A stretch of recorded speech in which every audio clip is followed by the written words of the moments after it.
things that a person could, monitor. Size of muscles. They notice that their pants are fitting differently because the leg is getting thinner all of a sudden. Arm is getting thinner. Sometimes they may not notice it, but a spouse may notice it, that, gee, your shoulders look thinner than they did before. They look back at a picture when they were in a bathing suit and how they look now, and they say, my muscles are thinner.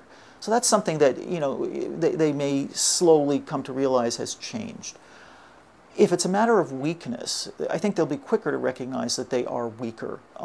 They can't climb stairs as well, more trouble getting up and out of bed, more trouble lifting something, holding a big pitcher of juice and pouring it is just more difficult. If they had bulbar polio, they may notice that they're choking more, having more trouble swallowing solid food than they had before.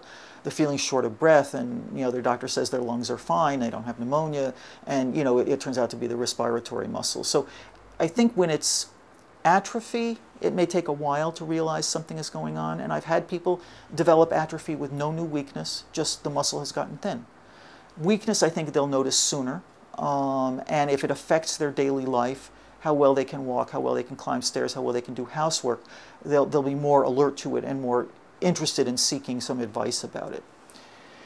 Fatigue can be insidious as well, but if the fatigue starts again eroding daily activities, makes it hard to do anything but go to work, they come home and go to bed because they're so tired, they may try to ignore it, but usually a family member will say, this isn't you, what's going on? Are you depressed? What's happening? And they'll realize it's a muscle fatigue.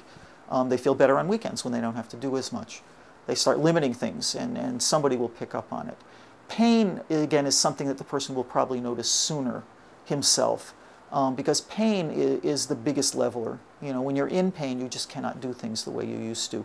You're more likely to sit down, to lie down, to take something for pain, to get side effects from the stuff you're taking for pain, and then you realize that there's a problem. So I think the individual himself will probably notice weakness as it affects daily activities and pain. Others around him are more likely to notice thinning of muscles, just the person looks different, or they're more fatigued and doing less.